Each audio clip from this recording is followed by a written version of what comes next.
Welcome, everyone, to another episode of the English Vision podcast. I'm John, and as always, I am joined by my wonderful co-host, Sarah. How are you doing today, Sarah? Hello, John, and hello to all our listeners. I'm doing okay today, but I must be honest. I'm feeling a little bit tired. I have so many tasks to do this week, and my mind feels very full. I'm glad you're being honest about that, Sarah. I think almost everyone listening right now can understand that feeling. When we have too much to do, it can feel like a heavy weight on our shoulders. Since you're feeling this way, I think it is the perfect time to talk about today's topic. Today, we are going to discuss de-stressing. De-stressing, I know the word stress. Does de-stressing just mean removing the stress from your life? Exactly. The prefix de means to remove or reduce something. So de-stressing is the act of relaxing and removing the tension or worry from your mind and body. It is incredibly important because if we do not de-stress, we can experience something called burnout. Burnout, that sounds like a fire that has no more wood to burn. What does it mean for a person? That is a perfect way to picture it, Sarah. Burnout is a state of complete emotional, physical, and mental exhaustion caused by extreme and long-lasting stress. It happens when you feel completely overwhelmed, like you have no energy left to give to your work or your personal life. You literally feel like a fire that is burned out. That sounds very serious. I do not want to reach burnout, but sometimes it is hard to stop working. We live in a world where we are always connected. My phone is always ringing, or I'm getting messages. Even when I try to rest, I'm looking at my screen. You have identified one of the biggest sources of modern stress. We call that being always on. Your brain never gets a signal that it is safe to completely relax. Because of this, many experts recommend a digital detox. A digital detox. I have heard of a food detox where you drink healthy juices to clean your body. Is a digital detox similar? It is very similar, yes. A digital detox refers to a period of time when a person chooses not to use digital devices like smartphones, computers, or tablets. The goal is to reduce stress and focus on the physical world around you. You're basically cleaning your mind by taking a break from screens. That makes sense, but how do you actually do it? If I put my phone away, I feel worried that I'm missing something important. That feeling is very common. We even have an acronym for it in English. It is called FOMO, which stands for fear of missing out. It is that anxious feeling that other people are having fun or doing something important without you. To fight FOMO, you can start small. You do not need to throw your phone away for a whole week. You can try putting your phone in another room for just 1 hour before you go to sleep. 1 hour before sleep? I think I can try that. Usually I'm looking at social media until I close my eyes. I know it is bad for my eyes, but maybe it is bad for my stress too? It is definitely bad for your stress levels. The bright light from your phone tricks your brain into thinking it is daytime, which makes it harder to sleep. And sleep is the most natural and powerful way our bodies de-stress. Without good sleep, everything feels harder the next day. Okay, so a digital detox before bed is one method. What else can we do during the day? Sometimes I'm at my desk and I suddenly feel very stressed about a project. I cannot just go to sleep at my desk. That is true. In those moments, you need tools that work immediately. One of the best tools is right under your nose. Literally, it is your breath. Breathing. But I'm always breathing, John. If I stop, I have a much bigger problem than stress. That is a very fair point. You're always breathing, but when you're stressed, your breathing changes. It becomes very shallow and fast. You're only breathing into the top part of your chest. When you do this, it sends a signal to your brain that you are in danger. To reverse this, we need to do deep breathing. Deep breathing, how is that different? Deep breathing means taking slow, deep breaths all the way down into your stomach. Let us try a technique called box breathing. It is very simple. You imagine a square box, you breathe in for 4 seconds, hold your breath for 4 seconds, breathe out for 4 seconds, and hold it again for 4 seconds.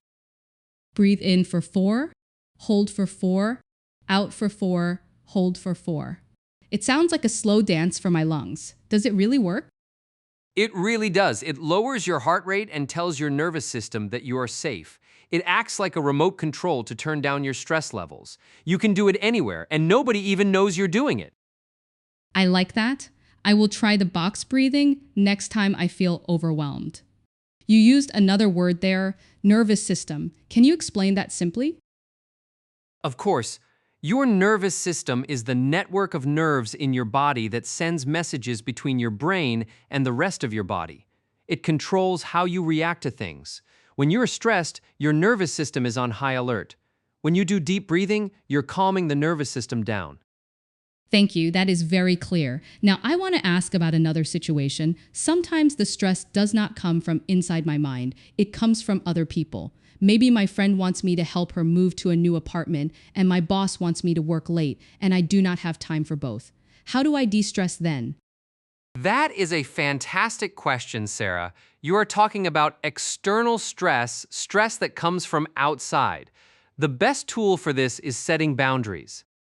Setting boundaries. A boundary is like a fence around a house, right? It shows where the property ends. Exactly. In relationships and work, a personal boundary is like an invisible fence. It is a rule you create to let people know how you want to be treated and what you're willing to do or not do. If you have too many things to do, you have to learn how to say no. Saying no is very difficult for me. I feel guilty. I want to help everyone. Many people feel that way. We want to be kind and helpful, but there is an English idiom we use for this situation. We say, do not bite off more than you can chew. Do not bite off more than you can chew, like eating a huge piece of bread and you cannot swallow it. Exactly right. It means do not take on more responsibilities or tasks than you can successfully handle. If you try to help everyone, you will exhaust yourself and you will not be able to help anyone well. Setting a boundary is simply saying politely, I would love to help you, but my schedule is completely full right now. I would love to help you, but my schedule is completely full right now. That sounds very professional and kind. It is not rude at all. It is not rude at all. It is honest, and honesty prevents future stress. I have another question about relaxing. Sometimes on the weekend, I just sit on my sofa and watch TV for 5 hours. I think I'm relaxing, but at the end of the day, I still feel strange. I do not feel refreshed. Why is that? That is a very common experience. It comes down to the difference between active relaxation and passive relaxation. Watching TV or scrolling through the internet is passive relaxation. You're not really engaging your brain or your body. You're just a sponge absorbing information. A sponge, yes. I just sit there and absorb the pictures and sounds. Right? And while that is okay for a little while, doing it for 5 hours can actually make you feel more tired. Your brain is still processing all those lights and stories, but your body is completely still. So what is active relaxation then? Do I need to run a marathon to relax? No, definitely not a marathon. Active relaxation means doing an activity that brings you joy and requires a light amount of focus. It could be going for a walk in nature, reading a physical book, cooking a nice meal, or doing a hobby like painting or gardening. These activities engage your senses and force your mind to focus on the present moment. The present moment, I hear a lot of people talking about being present or being mindful. Yes, mindfulness is a very popular word right now. Mindfulness is simply the practice of paying attention to what is happening right now, in the present moment without judging it.